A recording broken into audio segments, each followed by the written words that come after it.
जैसे आपने यहाँ मेंटेन नहीं किया, दिख रहा है ना। अब देखते हैं क्या होगा। यहाँ पे दिख रहा है ना कि आपने मोटर रखा हुआ है, 2 mm नहीं है। यहाँ पता लग रहा है। जी। और यहाँ पे तो चलो 2 mm है ही, मैं मानता हूँ, ठीक है। हम्म। यहाँ पे भी है। अब होगा क्या, मैं प्लास्टिक अंदर भेजता हूँ, मोल्डिंग मशीन से प्लास्टिक जाता है। जी यहाँ से भेजता हूँ, यहाँ से जाएगा। पहले उसको ना थोड़ी दिक्कत महसूस होगी क्योंकि ये शार्प है, आपने रेडियस नहीं लगाया। चलो कोई नहीं, आप और प्रेशर बढ़ा दोगे, दोबारा से प्लास्टिक दौड़ना शुरू हो जाएगा। वो यहाँ पे आएगा। अब वो यहाँ पे पहले पूरा भरेगा, क्योंकि आपने बहुत ज़्यादा गैप दे रखा है, बहुत ज़्यादा थिकनेस है, मानते हो। जी। जी उसके बाद वो दोबारा से वैसे ही हो जाएगा जैसा पहले था। अब उसको दोबारा से यहाँ दिक्कत आएगी क्योंकि ये शार्प है, मान रहे हो। जी चलो आप और प्रेशर बढ़ा देना, प्लास्टिक भरना स्टार्ट हो जाएगा। बट प्रॉब्लम क्या है कि एक प्रॉब्लम तो मेरे को यहाँ आई कि आपका प्रेशर बढ़ाना पड़ा। दूसरा यहाँ पे जी टाइम लग गया क्योंकि थिकनेस ही यूनिफॉर्म नहीं थी, बढ़ गई। तीसरा यहाँ पे प्रेशर आ गया और ज़्यादा। जी। अब दिक्कत क्या दिया आपने पहले और तीसरी में, गलती क्या है। जब प्रेशर बढ़ेगा ना, पी से डिनोट कर रहा हूँ, आपकी डाई खुल भी सकती है। चलो नहीं भी खुलेगी क्योंकि उसको अच्छा खासा क्लैंपिंग फोर्स मिल रहा है। मटेरियल तो लीक हो सकता है डाई खुलने से। Yes sir. तो इसका मतलब फ्लैश भी आएगी।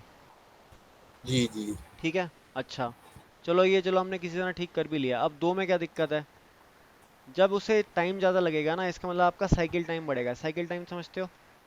जी जी। साइकिल टाइम मतलब मोल्ड बंद हुआ, भरा, ठंडा हुआ, इजेक्ट हुआ, और भी जो केसेस हैं छोटे छोटे, सारा मिला के साइकिल टाइम आएगा। जी अब मैंने फिलिंग में इतना टाइम दे दिया, तो साइकिल टाइम बढ़ गया। जी सर। ओके। अगली गलती बताता हूँ। जब ये सूखेगा ना, तो जी सर। ड्राई करने में भी टाइम लगेगा, तो फ्रीजिंग टाइम भी बढ़ गया। समझते हो ना, सॉलिडिफाई जी होता है सर। मोल्ड। तीसरी गलती बताता हूँ। जब ये हो भी जाएगा, चलो साइकिल टाइम बढ़ गया, फ्रीजिंग टाइम भी बढ़ गया, कोई बात नहीं। जब हम बॉक्स को निकाल के देखेंगे ना, यहाँ पे सिंक मार्क आ जाएगा। सोक बोलते हैं हिंदी में, आपने सुना होगा कि पार्ट में सोक आ गई। सुना है। नहीं sir. Sink mark in injection mould, ये चीज देखिए कभी प्लास्टिक पे, जी जी जी जी। ये आ जाती है। ये कब आएगी, जब आपने यूनिफॉर्म थिकनेस ना दी हो। अच्छा। ठीक है। तो देखो जी आपकी सर। छोटी सी गलती से कितना नुकसान होने वाला है। जी तो इस सर। बात का ध्यान रखेंगे। और सेक्शन काट रखा है इसलिए ऐसे दिख रहा है, कंट्रोल जे दबाऊंगा सेक्शन वापस आ जाएगा। ठीक है। जी सर। अब मैं आपको तरीका बताता हूँ आपको ये कैसे ठीक करना है। ये स्टेप आ रखा है ना, जी सेक्शन काट के स्टेप दोबारा दिखाता हूँ, ये स्टेप आ रखा है। जी जी। अगर ये स्टेप यहाँ से मिल जाए तो सब ठीक है। Yes sir. एस्केप दबाता हूँ, कंट्रोल शिफ्ट राइट क्लिक, जिसके अंदर मैंने मूव कमांड चलानी सिखाई थी आपको। जी जी।